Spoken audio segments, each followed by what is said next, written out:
Oi, gente, sejam bem-vindos ao Fisicamente. Eu sou a Arene Benedito, mas pode me chamar de Ari. E, gente, pra gente dar continuidade a essa nossa temporada, a gente tá aqui com novas pessoas pra falar um pouquinho mais sobre quântica e ver um pouco mais sobre a quântica. Então, se apresente pra gente, por favor.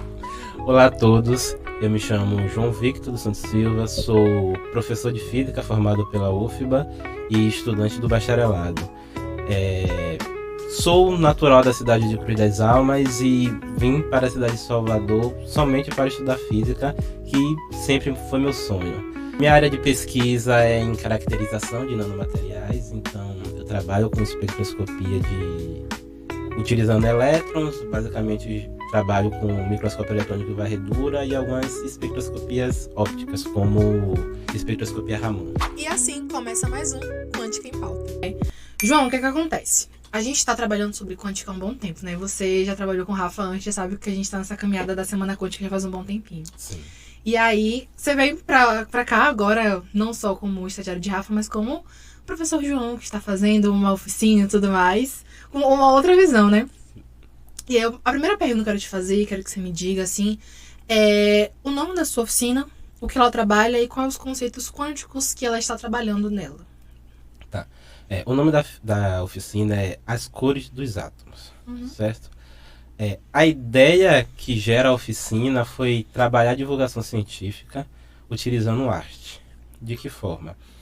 Sabemos que a mecânica quântica ela surge no início do século XX à medida que alguns cientistas foram tratando de alguns problemas que a mecânica clássica não conseguia resolver.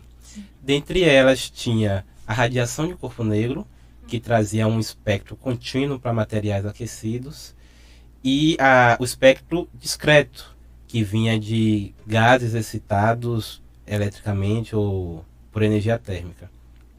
E ambos os casos, a questão central era, de uma forma lúdica, seria as cores dos átomos. Sim. Porque o átomo emite a cor que emite. E aí a nossa ideia era que começar essa divulgação pelas concepções matemáticas do Planck com a radiação de corpo negro ou do Bohr com a formulação das órbitas estacionárias não é muito atrativo para o público do ensino básico. Mas a arte, ela atrai do jovem ao adulto até os idosos.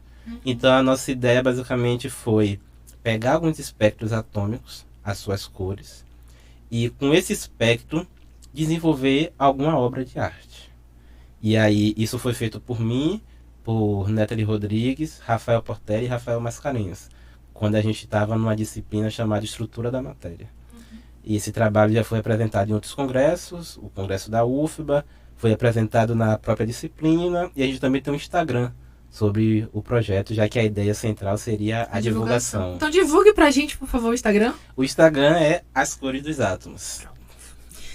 João, além disso, assim, acredito que quando foi passado para os meninos do ensino médio, que é o foco da nossa semana, que é a divulgação para alunos do ensino médio e um público leigo, chamou muita atenção. Porque, querendo ou não querendo, a maioria das coisas que são vinculadas a experimentos que são visuais, que os meninos conseguem ter essa parte sensorial, acaba chamando muita atenção, eles acabam assim, que incrível! Então, assim, acredito que tenha sido chamado muita atenção deles. Mas eu queria que você me contasse como é esse processo seu de desenvolvimento do experimento e a sua aplicação. Como foi esse seu processo para desenvolvê-lo e aplicá-lo? Tá. Pensando na oficina, com o foco do que foi apresentado hoje, minha ideia foi começar com arco-íris. Já que a gente considera que o início da espectroscopia foi os experimentos de Newton, em que ele conseguiu colimar a luz do Sol para passar por um prisma, e foi a primeira vez que a gente observou, vamos dizer, experimentalmente ali, de forma controlada, o espectro do Sol. E isso ocorre graças ao fenômeno de refração. Então a ideia da oficina era que, à medida que os conceitos iam avançando, eu ia mostrando experimentalmente o conceito. Sim. Então quando eu mostrei o experimento do Newton, com uma luz branca sendo refratada no prisma, eu levei um prisma, uma luz branca colimada e mostrei a refração. Quando eu tentei explicar a eles que o desvio depende do comprimento de onda, eu levei 2 lasers com comprimento de onda diferente, alinhei e mostrei que depois da refração eles não estão mais alinhados. Ou seja, o desvio ocorreu dependente do comprimento de onda. Quando eu cheguei nos espectros discretos, eu levei lâmpadas, levei uma lâmpada de mercúrio, uma de sódio e uma de fósforo, e levei um equipamento. E, inclusive, é muito importante isso aqui, tem que dar muitos créditos ao pessoal do Roda Consciência. O Roda Consciência foi quem desenvolveu aquele experimento, que é basicamente um conjunto de pequenos espaços com lâmpadas. E eles desenvolveram um pequeno equipamento, que ele é um pouco triangular, tem uma pequena rede de difração e um anteparo. Então, quando você pega esse equipamento e olha para uma luz, o espectro fica projetado dentro do equipamento. Legal. Então, você tem um espectrômetro manual na sua mão, assim. Você pode mirar para qualquer luz e você vai ver o espectro. Inclusive, se você pegar uma lâmpada comum de tungstênio, você vê o arco-íris lá dentro do equipamento. E, João, assim, como fosse preto tipo assim, para você guiar a oficina, porque a gente tem aqueles processos de, eu vou escrever o meu roteiro, eu vou trabalhar sobre isso e isso, montei um experimento, mas aí você pensa nas dinâmicas que você pode fazer em sala, como foi o seu processo para poder aplicá-lo dentro de sala de aula com os meninos? Quando me informaram que o público era majoritariamente do ensino básico, eu pensei em uma aula. Só que uma aula que eu não estaria apegado ao currículo da escola. Sim. Então eu poderia começar a aula em 1600 com Newton e terminar a aula em 1925 com Schrödinger. Que não é uma coisa comum do ensino básico. Geralmente você vai ali devagarzinho, aula a aula. Então, eu pensei como se fosse uma aula. Então, eu sempre gosto de começar a minha aula mostrando como as culturas interpretavam determinado fenômeno antes da ciência chegar. Sim. Então eu comecei minha apresentação, por exemplo, falando da íris, que dá o nome ao arco-íris, que tem toda a interpretação do arco-íris ser a ponte que traz os deuses para a Terra. Falei do arco-íris como sinal da aliança da religião judaico-cristã. Falei de Oxumaré, que é de matriz africana. Na mitologia deles, o arco-íris é relacionado a essa entidade. Falei até do filme da Marvel, já que no filme da Marvel o Thor usa a ponte do arco-íris para vir do seu mundo para o mundo da Terra. Então eu sempre gosto de começar com essa contextualização para entender que, tipo assim, foi Newton que chegou lá e explicou cientificamente, mas todo mundo viu arco-íris, desde sempre. E todo mundo de alguma forma já tinha tentado explicar. Alguns associaram a Deus, o Aristóteles tentou explicar isso de forma científica, né, com o que ele poderia fazer naquele momento. E aí só depois dessa contextualização eu chego na parte da ciência, porque esse foi o caminho natural que o ser humano fez ao longo da história, até chegar na explicação científica. Eu acho que durante a aula o estudante se identifica mais, se conecta mais quando ele passa por esses processos. Porque ele também sabe que a primeira vez que ele olhasse para aquilo, ele não ia partir para a explicação científica. É uma coisa do nosso tempo. A parte da construção científica, do saber científico, é uma construção. Então, assim, é aquele negócio da cultura primeira. Você avaliar, você identificar, você ter o ar crítico de olhar aquilo ali e falar, o que isso pode ser? Como isso pode se desenvolver?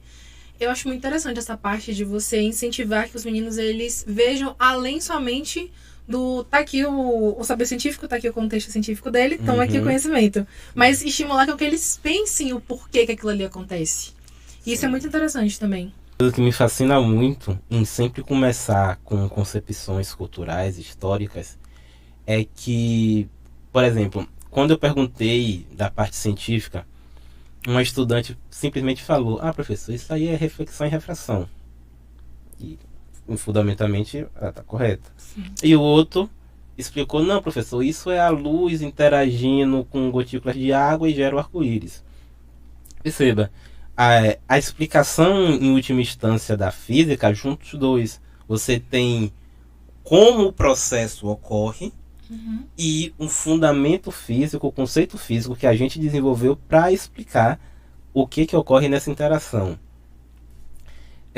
como cada estudante tem sua história, estudou ou deixou de estudar as coisas, quando você vai construindo junto com eles, você tem esses momentos que são muito bons, porque ambos estão corretos. Só que um pensou na parte conceitual, né? Não, o conceito que gera é esse. Sim. E o outro pensou na parte procedimental. O que é necessário fazer fisicamente para gerar um arco-íris. E construir isso junto com eles é muito bom. Eu acho que é fenomenal.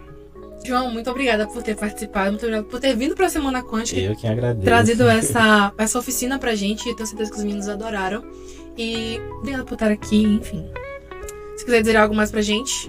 Bom, primeiro eu gostaria de parabenizar vocês por organizar o evento. Um dos problemas que o ensino básico historicamente tem no Brasil é um atraso com relação ao desenvolvimento científico. Então, muitos estudantes saem do ensino médio sem terem qualquer contato com os conceitos de física quântica. Sim. E às vezes a desculpa é que é uma ciência nova ainda e tal, só que a gente já está no centenário dessa ciência. Exatamente. Então, já está mais que na hora da gente repensar o currículo do ensino básico e incluir física moderna, em especial mecânica quântica e relativística, porque essa conversa de que os estudantes não têm capacidade ou maturidade para entender os conceitos é desmedida. Se você pensar de forma só conteudista ou achar que física é só matemática aplicada, realmente não teria condições, mas física não é só matemática aplicada. Você pode discutir de forma fenomenológica, você pode discutir os conceitos, até porque esses estudantes já são bombardeados com notícias quânticas. Sim. No jornal, nas redes sociais. Sim. E sem terem estudado isso, eles vão se formar cidadãos sem letramento científico para lidar com esse tipo de informação. Sim. Então, a Semana Quântica ela proporciona isso. Na minha turma, eu fui falar de certas coisas que os estudantes já sabiam. Então, fui explicar radiação de corpo negro, tinha estudante que já sabia. Fui falar dualidade onda-partícula, estudantes já sabiam. E quando fui perguntar, não, foi tudo Semana Quântica. Então, de fato... Muitos dos jogos que a gente trabalhou durante o credenciamento, o Planck Go, que foi um dos jogos que a gente teve, eles são sobre isso. Eles vão falar sobre a radiação do corpo negro, sobre personalidades, sobre a dualidade na partícula. A gente tem um jogo que chama, inclusive, que é sobre o gatinho de Schrödinger. Então, assim, o evento ele é pensado nisso. Pra poder mostrar para que a física, ela deve, não só a física, mas a física quântica, ela deve romper a barreira da academia. Ela deve ser divulgada, porque a gente já tá nesse meio, a gente acaba debatendo sobre isso muitas vezes. Então, por que não letrar esses meninos para que a gente tenha uma nova geração que tem interesse pelas ciências? Então, enfim. Perfeito. João, muito obrigada. Eu que agradeço. Foi um prazer tê-lo aqui. Tchau, tchau, gente. Até o próximo episódio. Tchau, tchau.